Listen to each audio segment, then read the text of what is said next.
You ever wake up, pour your coffee, step out on your porch, and realize today's the day somebody tries to steal your family farm?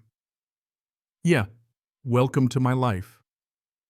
Let me just set the stage for you. I'm sitting on a chunk of land that's been in my family since before the Civil War. I'm talking about a genuine 180-year-old farmhouse.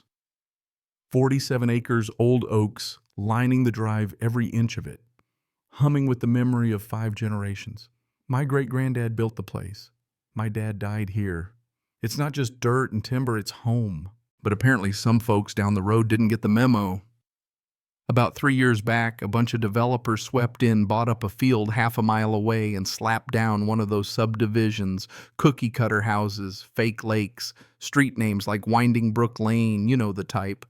At first, it was just more traffic and the occasional dirty look from city folks when I drove my tractor out to the back 40. No big deal. Live and let live, right? 6 months after the last new house sold, I get a letter from something called the Homeowner Association.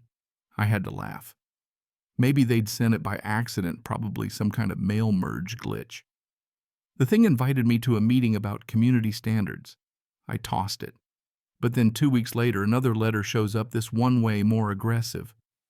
Now, apparently I'm required to bring my property into compliance, which means, according to them, hiding my farm equipment, tearing down my old barn, and correcting inappropriate landscaping. They even said my vegetable garden was lowering their property values. I had to read it 3 times before it sank in. These folks honestly thought I was part of their little HOA. So I called the number, get this woman named Linda, the HOA president, on the line and tell her there's been a mistake.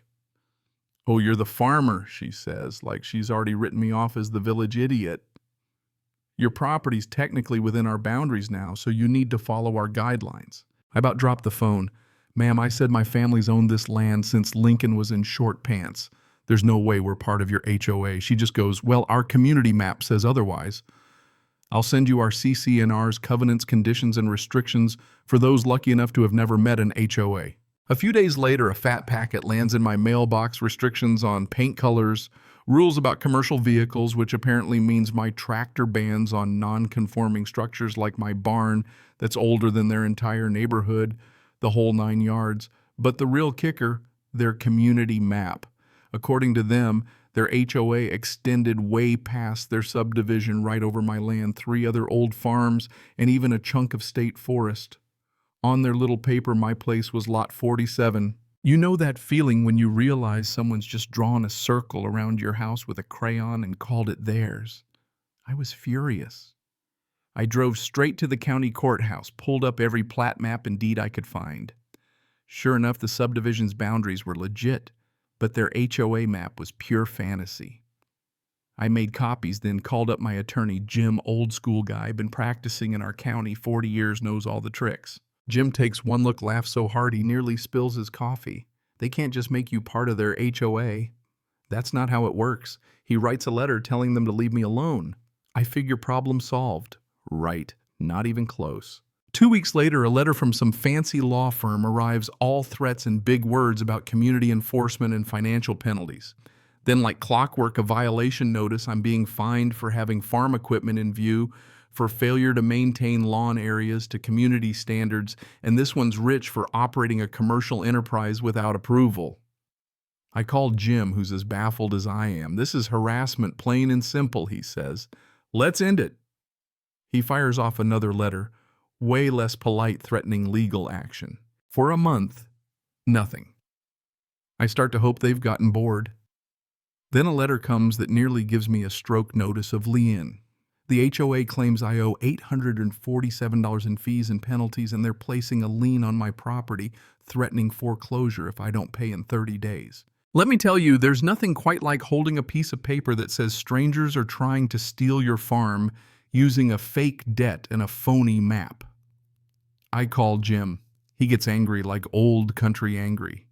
He heads to the courthouse, finds out the HOA has filed the lien using the wrong property description and citing laws that don't even apply. It's flat-out fraud. Now here's where things get clever.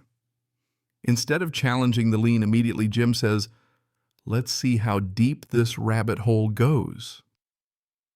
We start digging. Jim's paralegal finds out the HOA's been sending the same scammy letters to the other old farms. 2 elderly farmers caved and paid just to make it stop. The HOA even billed the county for mowing the state forest public land.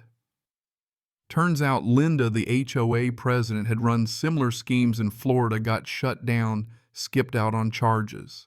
We waited, and sure enough, after their 30-day deadline passes, another letter arrives. Foreclosure is beginning, and get this, they already have interested buyers for my land. Turns out those buyers are actually HOA board members planning to flip my place to developers. That's when Jim drops the hammer. We sue the HOA, the board members, their law firm, and their management company, fraud, conspiracy, harassment, consumer protection violations, the whole kitchen sink. Jim also files complaints with the state attorney general and the Bar Association. And since they used the mail to do it, guess what? That's a federal crime. The HOA's lawyer tries to bluster, demanding we drop the lawsuit and pay the lien. Jim responds with illegal nuke pages of evidence records showing my land's never been part of their subdivision, proof of their scams in other states, even the bogus county billing. Gives them 48 hours to drop everything and pay damages or face criminal prosecution. Within a day, I get a call from a new lawyer, Bob. We'll remove the lien, admit your property's not in the HOA, you just dropped the lawsuit. I laughed out loud. No way. Your clients tried to steal my farm and harass me for months. I want a public apology, legal fees, $25,000 in damages, and restitution to all the others you scammed. While we're waiting, the Attorney General's office launches an official investigation. They freeze the HOA's bank account, seize records, interview every homeowner. Turns out the board's been skimming from their own neighbors, over $75,000 stolen. Within 2 weeks, federal agents raid the homes and offices of all 5 board members. Local news goes wild. And here's the twist. Linda, the president, turns out she's still wanted in Florida. The FBI hauls her off in cuffs. The rest start flipping on each other. Lawyers, plea deals, the whole parade. Bob calls again. Now the HOA's offering $50,000 in damages, pays all my legal fees. Public apology in the paper, restitution for every farmer they scammed, and they'll dissolve the HOA for good. Jim and I accept. Sometimes it's better to win big and get on with your life. So the lien vanishes. The apology hits the front page. I use the money to buy the 12 acres next door, finally able to expand the farm, help an elderly neighbor out too. The farmers who paid up get their money back, plus damages. The county gets reimbursed for the fake maintenance bills, and the folks in the subdivision, their fees drop by half without the scammers running things. Linda gets 3 years in prison. The corrupt lawyers lose their licenses. Even the board members' home values tank. Nobody wants to buy in the HOA fraud place now. The irony's almost too good. 6 months later, a young guy who bought a house right before the scandal stops by to apologize.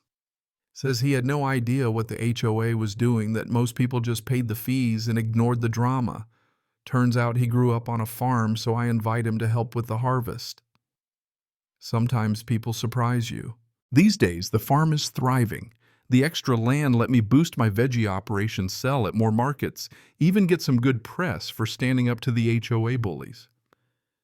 And if you're wondering, yeah, I still get letters from developers. But I'm not selling. This land will stay in my family as long as I'm breathing. So what do you think, was justice served, or did I let them off too easy? Have you ever had to fight for what's right when nobody else would back you up? Drop your thoughts in the comments.